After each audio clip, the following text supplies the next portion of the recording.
Here I am, Chapter 5, Part 2.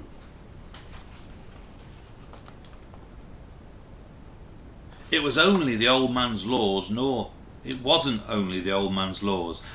howling of the monkeys, which I came to understand as a warning, that prevented me from venturing into his side of the island. It was the orangutan too.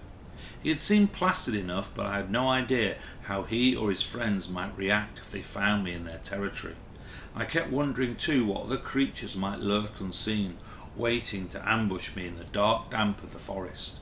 If the constant jungle talk was anything to go by, the place was crawling with all sorts of dreadful creatures.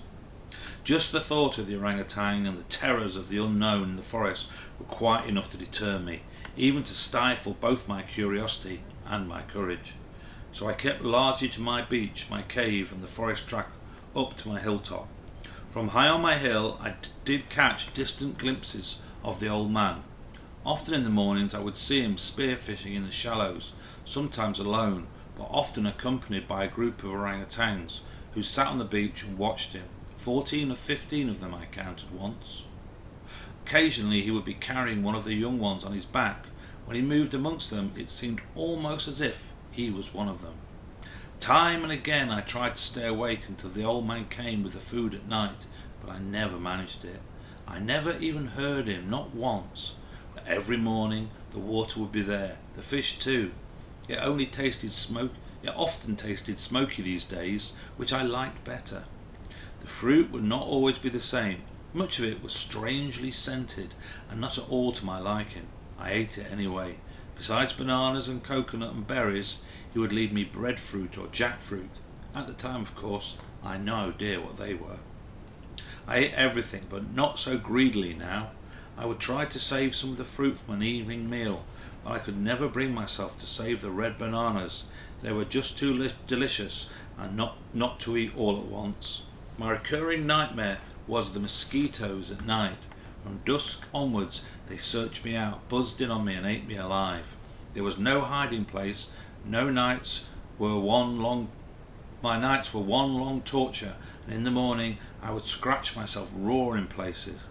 Some of the bites, particularly on my legs, had now swelled up and become horrible red sores. I found relief from them only by dunking myself often in the cool of the sea. I tried sleeping in another cave, deeper and darker, but it smelled dreadful. Once I discovered it was full of bats, I left at once. Wherever I slept, the mosquitoes found me out soon enough. It got so that I dreaded the coming of every night. I cried out aloud in my miseries. I swiped and flailed at them. I longed for the mornings, for the cool of the sea and the cool of the wind of my hilltop. Here I would spend the greater part of my day, sitting on the very summit, looking out to sea and hoping something, even praying too, for the sight of a ship.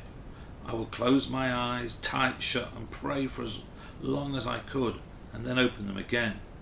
Every time I did it, I really believed there was a chance my prayers would be answered.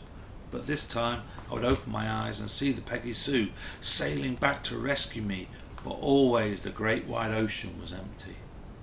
The line of the horizon quite uninterrupted. I was always disappointed, of course, often dejected, but not yet completely despondent, not in those early days. I had several problems too with sunburn. I had learned rather late that I should keep all my clothes on all the time, and I made myself a hat to keep the sun off my face and neck. It was very broad and Chinese looking, made of palm leaves, the edges folded into one another. I was quite pleased with my handiwork. Sunburn, I discovered, was the discomfort I could help to prevent, and that seawater could soothe. At noon I would go down the hill to shelter my cave from the burning heat of the afternoon sun, and then afterwards I would go swimming. This was the moment Stella longed for each day. I spent long hours throwing a stick for her. She loved it, and to be truthful, so did I. It was the highlight of our day. We'd stop only when the darkness came down. It always came down surprisingly quickly too, and drove us back once more to our cave, back to my nightly battles with my blood-sucking tormentors. One day, after yet more fruitless morning of watching on the hill, Stella and I were coming out of the forest when I spotted something lying on the sand just outside our cave. At a distance, it looked like a piece of driftwood. Stella got there before me and I was sniffing it out she was sniffing it out excitedly. I could see it now for what it was. It was not driftwood at all, but a roll of rush matting. I rolled it. Inside and neatly folded was a white sheet. He knew! The old man knew my miseries, my discomforts, my every need. He had been watching me all the time, and closely too.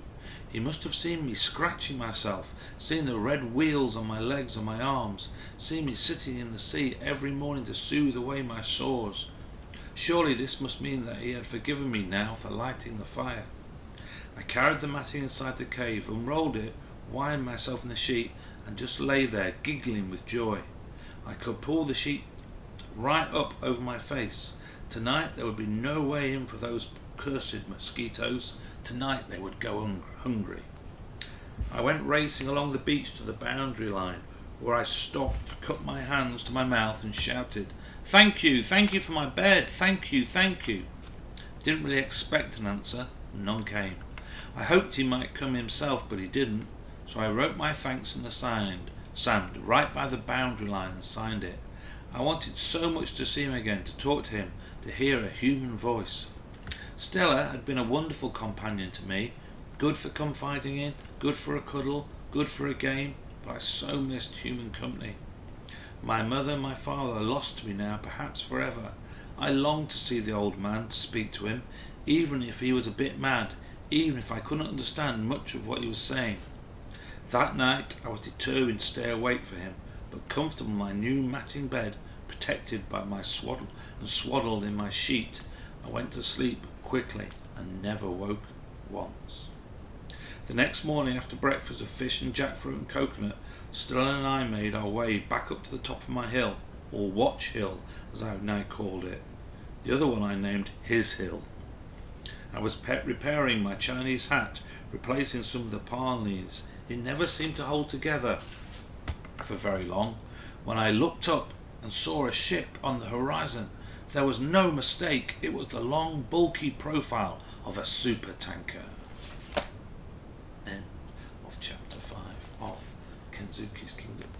Will he be rescued? We'll find out hopefully in chapter 6.